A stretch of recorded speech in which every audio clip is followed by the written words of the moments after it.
我在想啊，这个床会不会不太舒服呀？要不我帮你把客房收拾一下，你到客房去住吧。客房在哪儿？哦，客房就在楼底下，就在客厅旁边。不过现在堆了点破烂。破烂？日本人轰炸江湾，我父亲家的老宅呀被炸塌了一半，最起码有5代人的东西全搬到这个家里面了。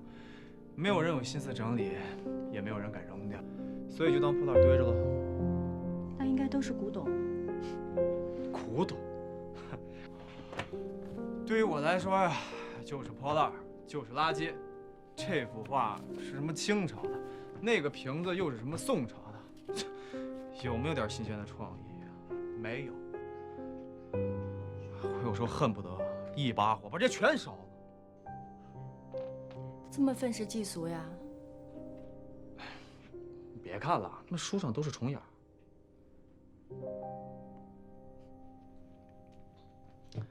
三伯伯，您来了。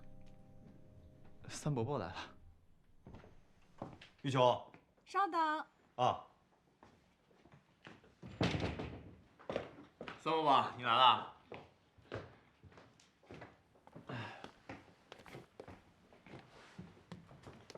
这位是啊，这是这位啊，这位是我哥哥的小女儿小霞，她跟她母亲姓桑，叫桑霞。小霞，这位是三伯伯，他们王家长房的老三，你该叫他……哎，我糊涂了，你叫他三伯伯啊。三伯伯好。你好，到底是国外长大的孩子，一点都不扭捏。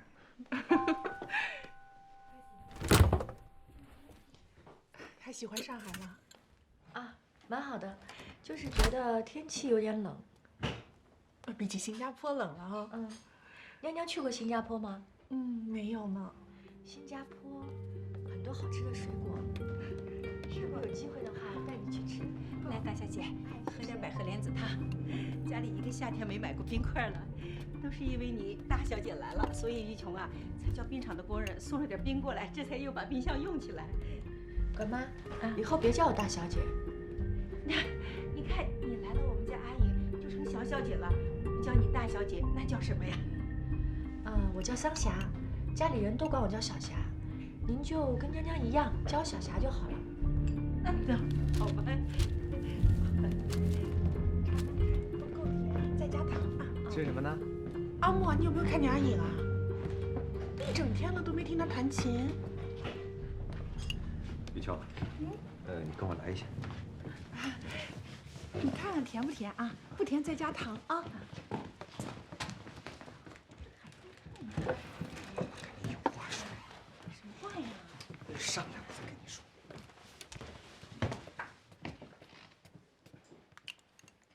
三伯伯常来家里啊？你怎么知道？你不会看出点什么来了吧？我应该看出什么来吗？我跟你说啊，三伯伯是个痴心汉，是他先爱上我妈的，闷在心里面的那种爱。结果我妈嫁给了他的堂弟，就是我爸。我爸当年从美国回来的时候，顶了个双重博士的头衔，我妈就嫁了。结果三伯伯这一辈子都没有成亲。我爸前2年过世了，我妈要服丧3年，现在是第2年。三伯伯的桃花运啊，终于要来了，到底是把我妈等到了。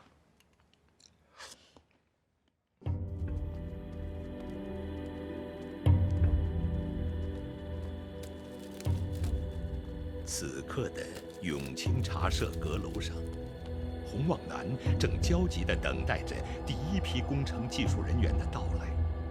如果这几个人没能找到的话，那么中央飞机制造厂生产轰炸机和歼击机的计划势必难产。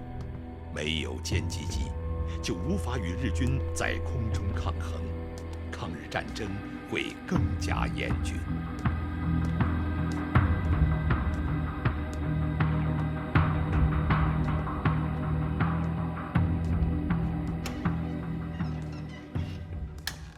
能找到大家太好了。国民政府和美国泛美航空公司在今年年初签订了股份协定，目前厂房基本建设完毕，今年可以投入生产。抗日前线急需空战武器，现在的厂跟在杭州的时候比起来，规模大得多，设备也更好了。太好了，洪先生，那我们什么时候出发呢？你们作为第一批出发者，后天一早乘船前往香港。到了香港，会有人接应你们。那工厂的厂址在什么地方？抱歉，这个目前不能告诉各位。那不知道厂址，我们怎么跟家里人说呢？暂时不能跟家里人说。那将来怎么跟我们老婆孩子联系？等到居住条件改善了，上级会接各位的眷属，跟各位团聚。现在什么也不能说。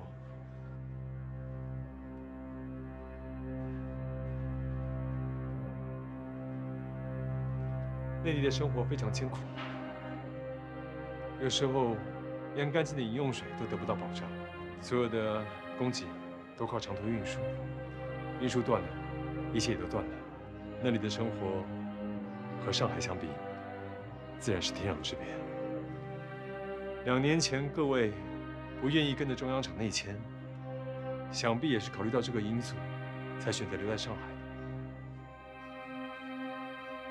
我可以告诉各位，现在厂里面的生活条件，比起第一次内迁汉口、第2次内迁衡阳还要艰苦10倍，甚至10倍都不止。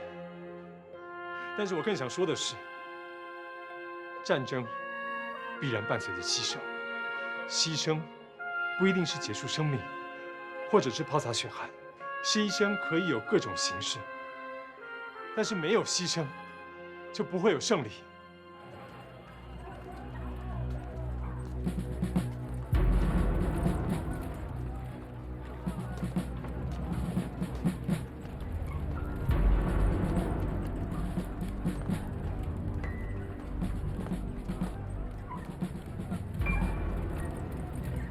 考虑的怎么样了？我也没答应你，要我考虑什么？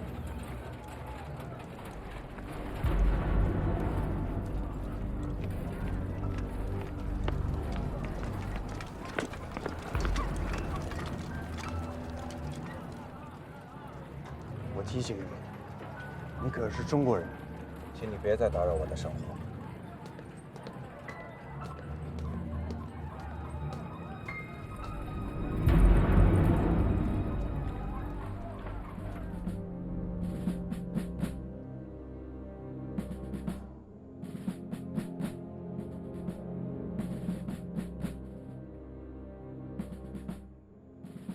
好吧，那么今天我也不勉强各位。我去，不能让新中央厂缺少晒图的，是吧？我也去。那去了以后，薪水能汇到我们老婆孩子手里吗？我给你打保票，收不到找我算账。那我也去，去，我们都去，我去。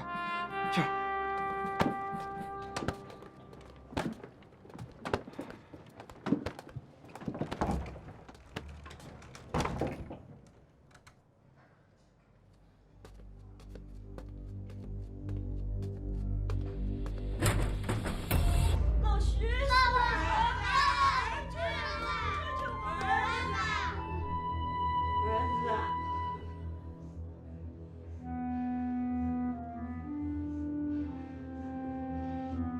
放了他们，我跟你走。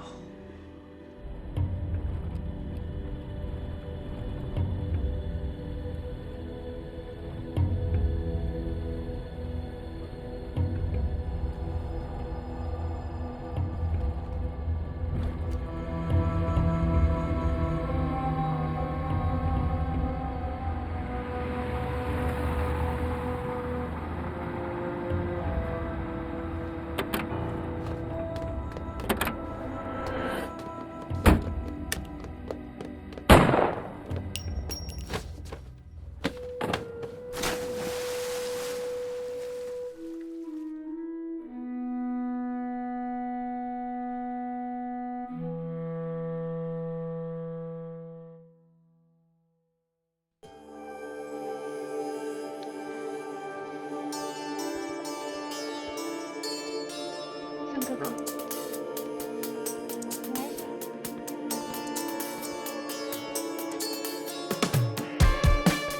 你不记得拿的那个话筒吗？这么重要的东西，你这个放在你的盒里。这次收到花棚的视频真好，这么朋友的。房子被炸弹炸的跟个差不多。当时买东西的时候，他花盆都穿越过，怎么长花了？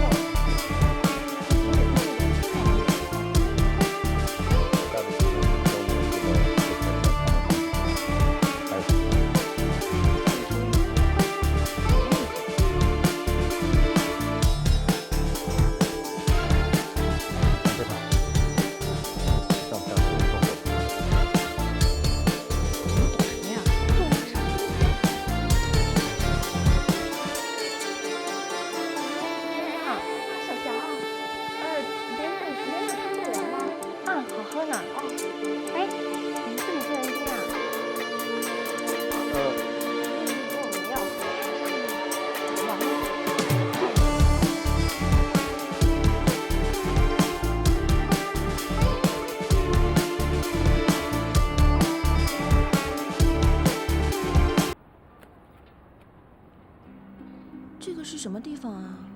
这是中国唯一的一个飞机制造厂。那是不是离上海很远的啊？你看到没有？我跟7个工程师就住在后面这个帐篷里。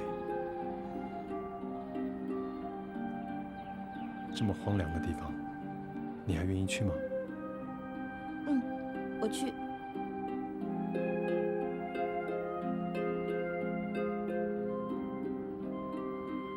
等到上级批准了，能够带眷属去的时候，我就把你接过去。好啊。对了，我买了一个东西要送给你。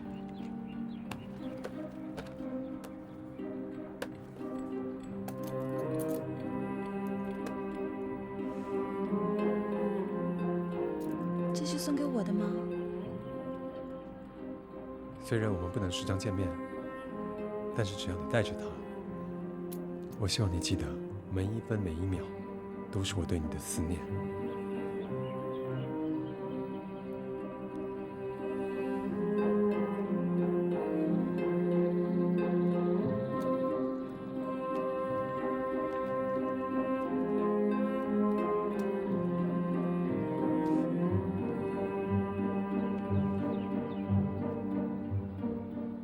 不过最近我们还是不要再见面了，我不想让你陷入无谓的危险。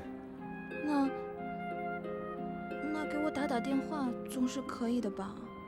起码让我知道你是安全的。我尽量给你打电话，但是家里面的人都听得出来我的声音，所以我打电话去的时候，你要争取亲自接电话。如果我打电话去的时候不是你接的，我就会挂断。然后1分钟之后我再打，你要守在电话机旁边。行。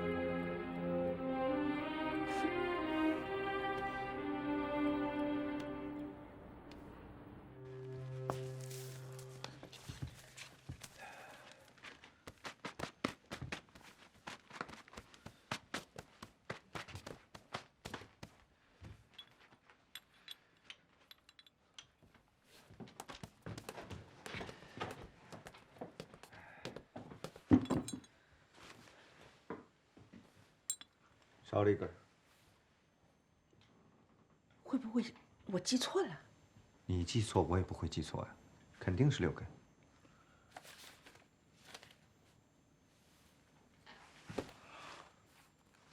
富可敌国的王家，到头来只剩6根条子，还给人拿走了1根。你千万别这么说，那要让佣人们听见了，那是要离心离德的啊！我还有脸声张呢，养出这么一个混账儿子，拿走1根条子，不是送到赌场里了，就是糟蹋在妓院里了。哎，行了，别这么说了，来，你也不确定是母田干的。不是阿木又是谁？好几次我看见他蹲在阳台上，鬼头鬼脑的，不知道在干什么。现在才想起来，原来他在挖自己家那些作孽巴拉的小金库。你说他这么个有吃有穿的孩子，拿那么多钱出去干什么呀？做不出什么好事情来，不就是进赌场、逛妓院、抽大烟吗？哎呀，行了行了行了，这话咱不要说了，好不好？这样，我背地里面问他几句，问问他是拿钱出来是不是做了你所说的这些事情。作死，这个小讨债的，我们王家，还有阿颖将来的婆家都是要脸面的人，出了这么个家贼，让我在亲戚间怎么做人？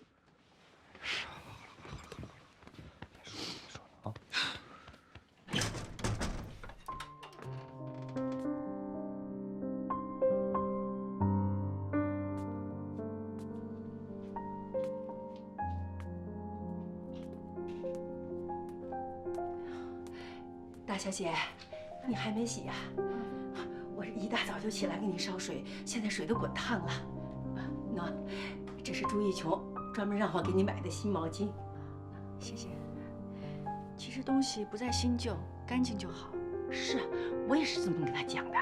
现在家里呀，能省就省，自己的侄女嘛，你又不是外人，你样样都要买新的，撑这个门面干什么？是不是？哎呀，现在呀，家里没有人挣钱，只有人花钱，而且啊，还个个都是天生的散财童子，这钱一到了他们的手里边，流得比水还快呢。哎，管妈，家里有大刷子吗？大刷子，你是要刷球鞋还是要刷床单呢？哪个大就拿给我。大，这个行吧？啊，行的，谢谢。啊，不用谢，那你洗吧啊，我走了。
干嘛呢？谁呀？我。啊，刚才灯泡坏了，阿木换个灯泡。好了，没事儿。来吧。换灯泡。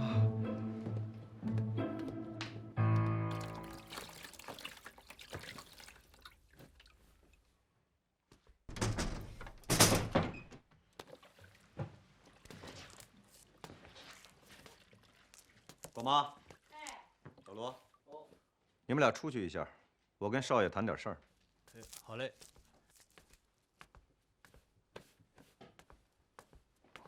宋伯伯，你有什么事跟我说呀？你想好了吗？想好什么呀？你把那根金条拿出去，到底干什么了？你说什么呢？我听不懂。你知道那根金条值多少钱吗？那一根，就是一家5口半年的家用。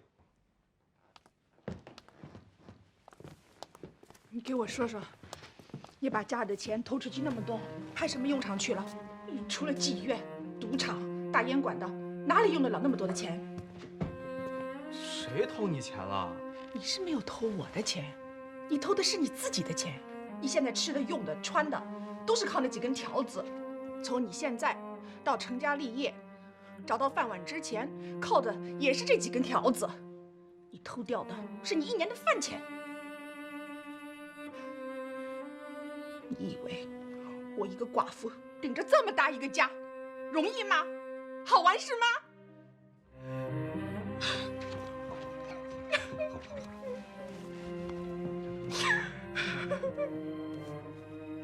你看看这个家啊，哪一个角落不要花钱？电风扇坏了，我都舍不得花钱去买一部。你偷到的那根条子，我能买几部电风扇啊？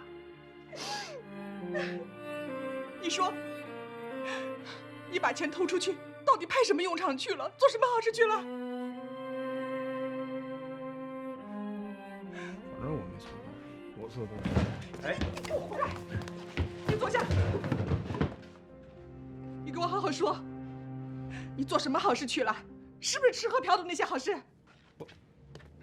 你妈问你话呢，快说！我抗日去了。这话不能瞎说，这要是让人听见了传出去啊，那日本人把咱们全家会抓起来坐牢杀头的。你说这是真的啊？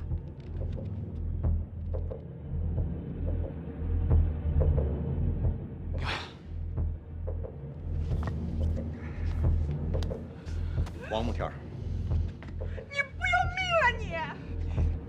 这日本人杀人比割草还要容易，你不是不知道的呀？啊！这民国26年，他们从上海到南京一路杀了几十万人，你不是不晓得？你这个小冤家，你要害死我们全家呀！你们不用担心，也不用怕。阿木他那一种抗日没什么危险的，只是跟日本人捣捣蛋、捉捉迷藏。你说什么呢？你把我们的行动就理解的这么幼稚可笑、庸俗不堪啊？这还用理解吗？本来就是幼稚可笑啊！你还算是个年轻人，麻木不仁的亡国奴，你活着还不如一条虫呢，就像这个家一样，到处都住满了虫。你怎么跟你姐姐说话呢？不对，你以为就你抗日啊？你那种小玩游戏就要抗日吗？你知道抗日是怎么回事吗？连飞机大炮都不碰还抗日呢？你知道旺南为了抗日有家都不能回吗？小声一点，小心隔墙有耳。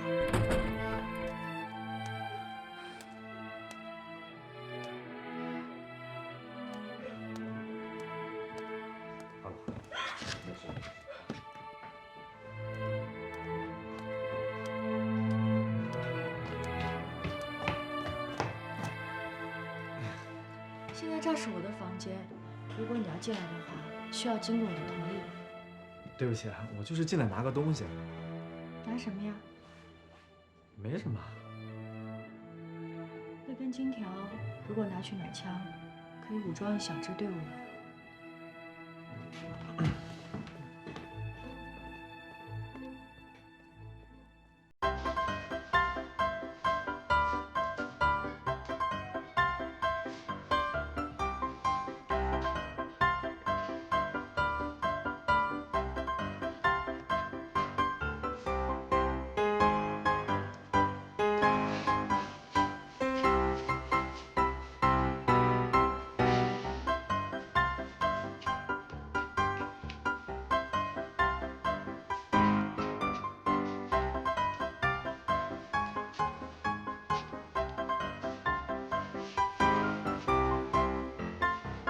我知道王国奴了，神经在这跳舞，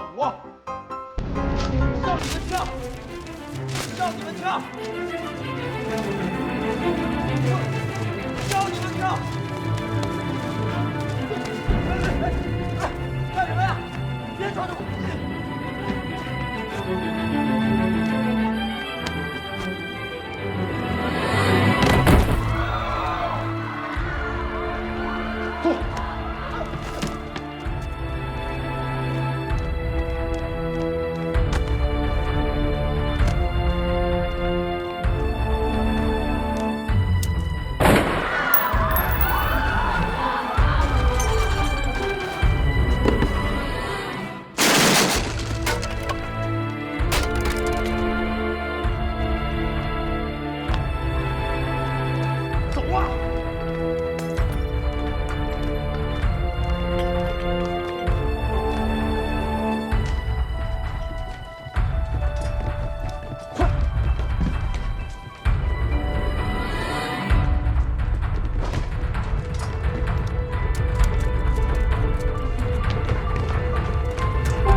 没事吧？没事，走。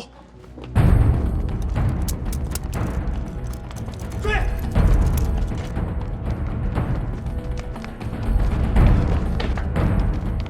站住！别跑！站住！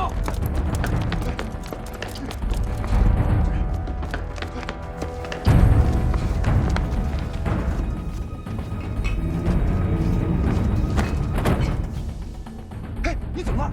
哎，醒醒！哟，你怎么了？哎，你怎么了你？哎，怎么回事啊？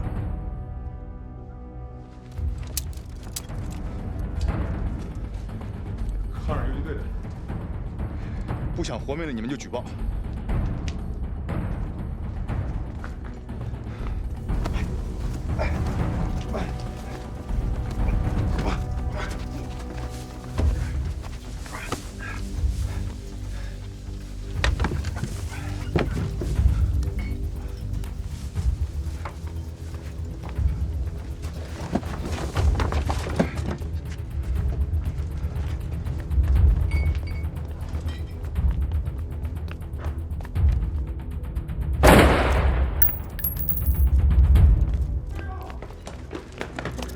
站住！别跑！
你是不是有癫痫啊？那你怎么干这个？国难当头，匹夫有责。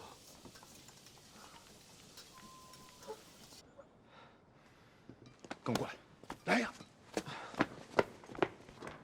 前面有个小旅店，请你把脸洗洗。我早上洗过了呀。你不觉得臭啊？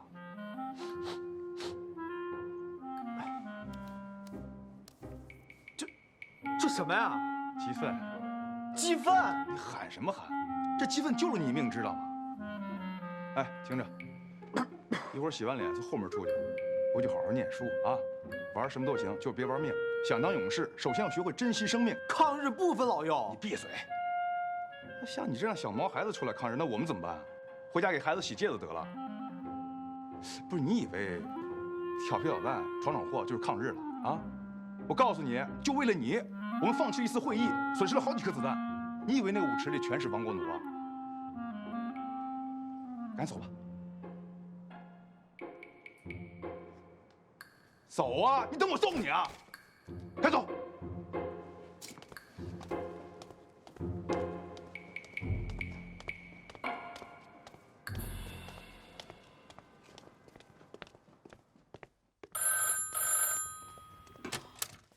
喂，你好，请问你找谁？哦，那请你等一下啊。大小姐，你的电话是一个先生打来的。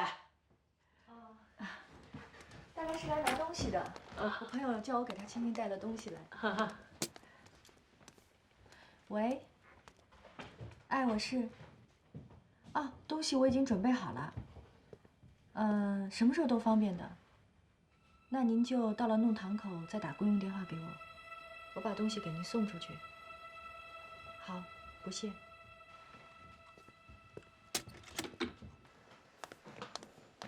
娘娘，清风里不远吧？这么沉的东西啊！啊，朋友托我给人家带了东西，我要送过去。三伯伯的力气肯定没我大。那还不是这样的，你让老罗帮你把这东西送过去。这上海滩啊，没有像你这样的一个姑娘拎着这么大个行李到处跑的。那这样好了，我让阿木陪我一道去。我先走了，娘娘。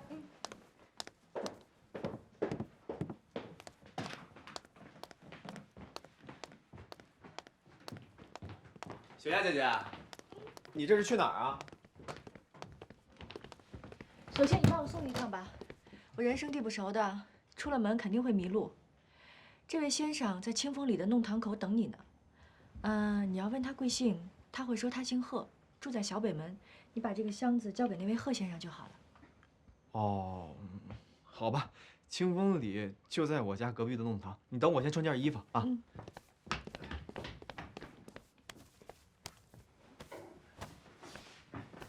哎，对了，箱子交给他之后，记得打一个收条，回来以后交给我。这是人托人的差事，不能马虎。好，知道了，收条啊。走了。后来王慕天才知道，那天桑霞让他送箱子的同时，也是他特意代表组织对王慕天这个一心抗日的富家子弟进行的初次考验。也就是从那天起，王慕天赢得了桑霞的信任。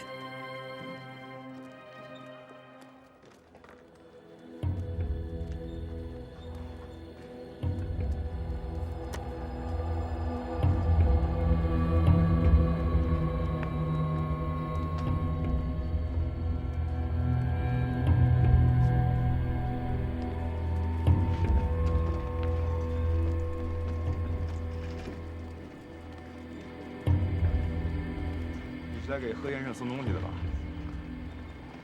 先生，贵姓？我是来给贺先生取东西的。这个东西我只能交给贺先生。啊，贺先生临时有事来不了，让我带他取一下。那我问一下，贺先生他现在住哪？住在小北门。谢谢。哎，等一下，我表姐说了要开收条。这贺先生还没有验货呢，怎么给你开收条啊？我表姐说了，必须要开收条。好，我明天给你送过来。那这个东西就先放我这儿，明天你把收条拿过来，我再把东西给你。你这不验货怎么给你开收条啊？那要不你现在就验货？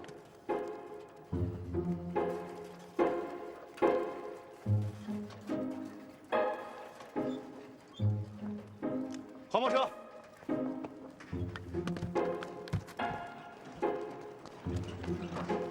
跟我走。去哪儿啊？开收条啊！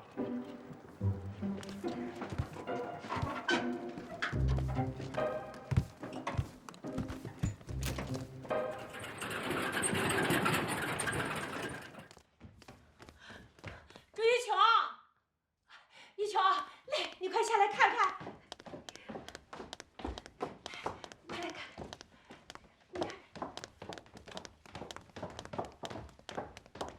你快来看看，你看这，你快看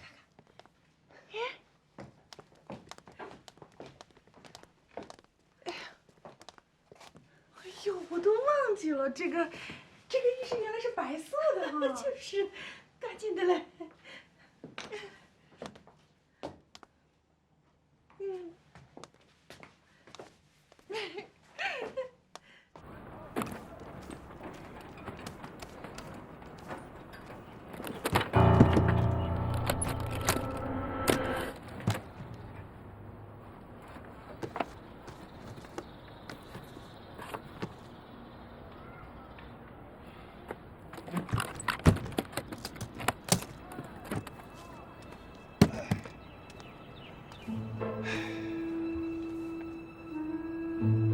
没忙着在外边撒传单、贴漫画啊？啊？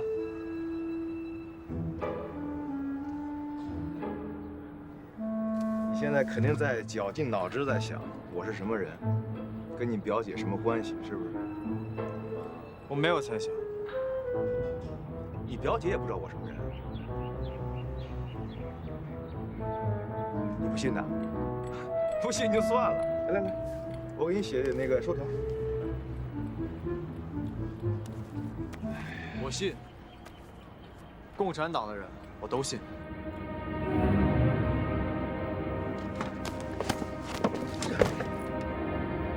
你相信共产党？就凭你刚才说的话，我可以把你送到巡捕房去。说话！我看错你了。看错我什么了？你不是共产党。为什么不是？因为共产党爱虎爱性，他们不会像你这样对待进步青年。你还敢说？走，现在跟我去巡捕房。去就去。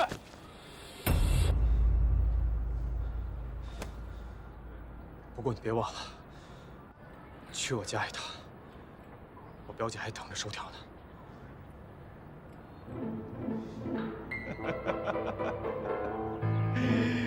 傻小子，看来除了撒传单和贴漫画以外，还有点戏。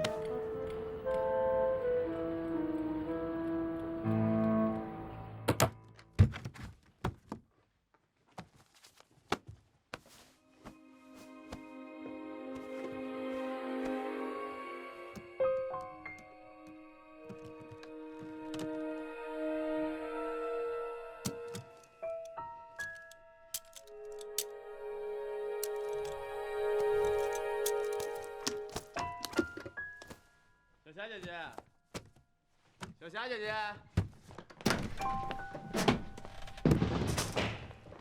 好了吗？好了。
阿木啊，等我一下，在这儿。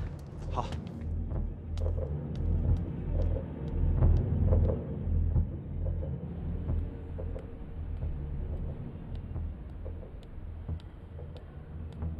老贺，谢谢。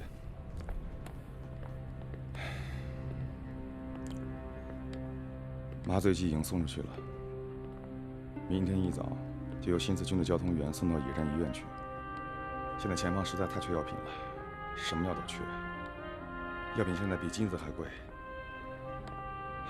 特别是麻醉剂，因为很多同志都是在没有麻醉的情况下进行的手术，太痛苦了。还有的人就像我，就让弹面留在体内了。那以后怎么办呢？毕竟麻醉剂这么少，这就是杯水车薪呀。所以上级指示我们，要建立一条从南阳到江南的一条药品运输线。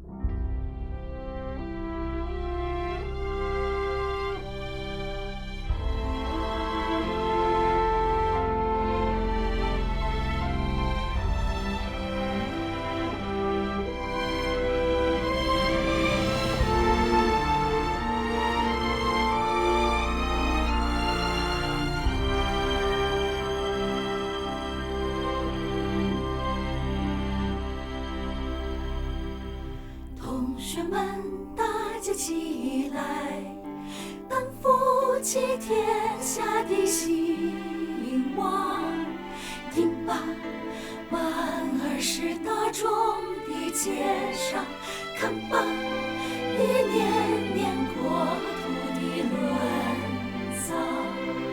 我们是要选择战，还是想？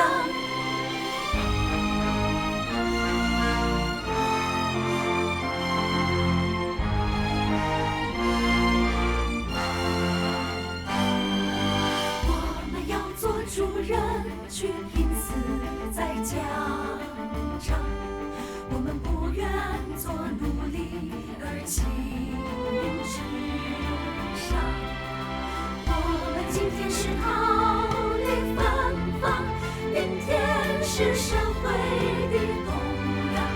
我们今天是选歌在一旁，明天要掀起民族自救的巨浪，巨浪，巨浪，不断地增长。同学们，同学们，同学们，同学们，快拿出力量，担负起天下的希望。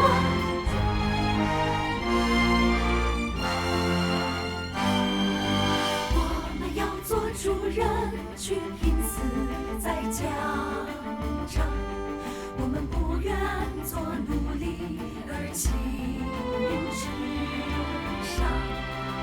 我们今天是逃离芬芳，明天是社会的动荡。我们今天是选歌在一旁，明天要掀起民族自救的巨浪。巨浪，巨浪，不断地增长。